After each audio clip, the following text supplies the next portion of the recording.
Here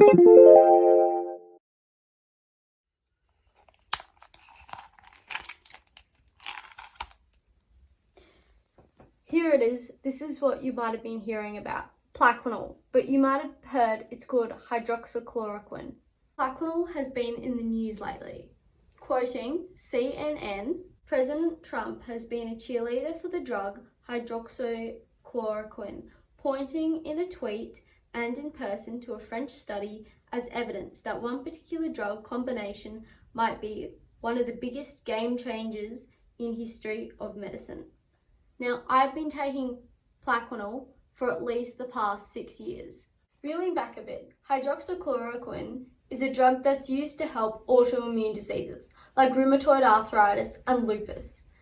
Doctors often refer to it by its brand name, which is Plaquenil, which is closely related to chloroquine, which is often used to treat malaria.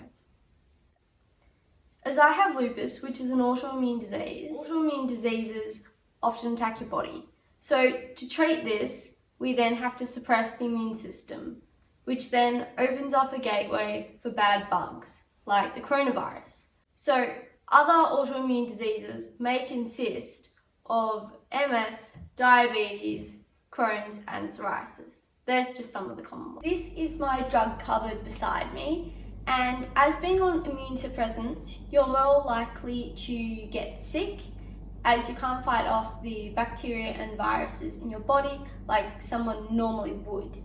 Now, this is mycophenolate mofetil, or also known as Cellcept. It is one of the immune suppressant drugs that I take. It's for after you've had an organ transplant to stop your body rejecting the organ. And it's also one of the top drugs for lupus that people normally take.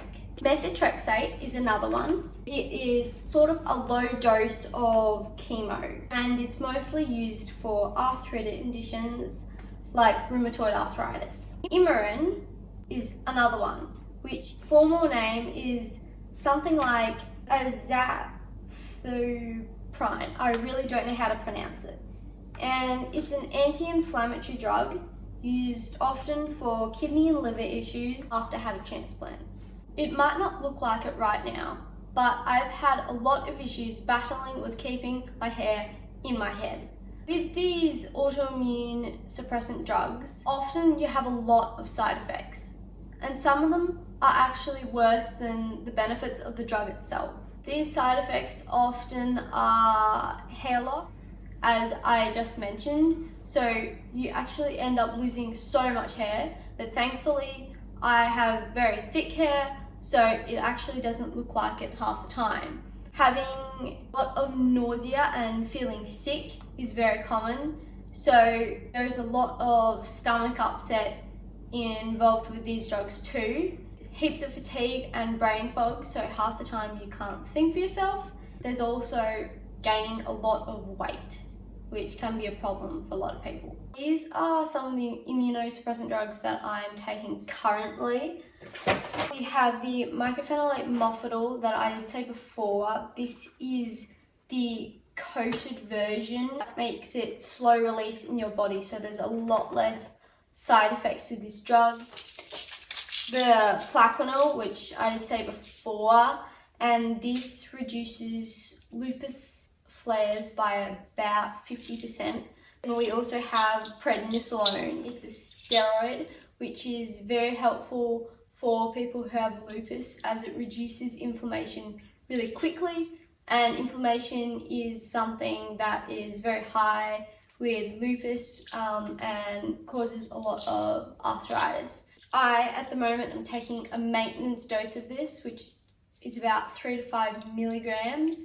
It is very much a magic drug, as it kind of saved my life at one period, but it also very much comes at a cost, as there's lots of downsides to it with a lot of long-term damage. So it's very bad for the bones, it's bad for your skin, and it has a lot of other things that goes about it. But other than that, it is a super drug.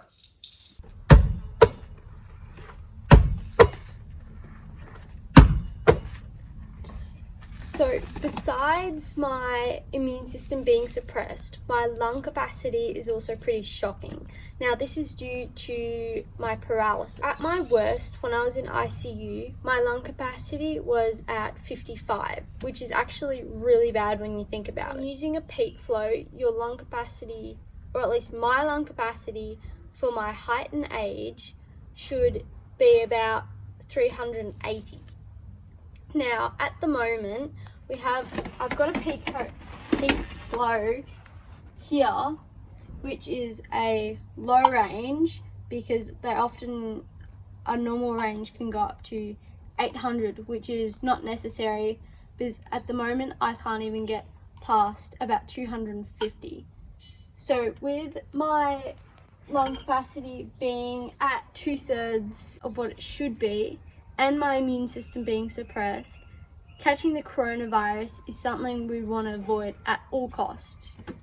I haven't even had anything such as the common cold since 6 years ago when I started prednisolone, even though my immune system is suppressed.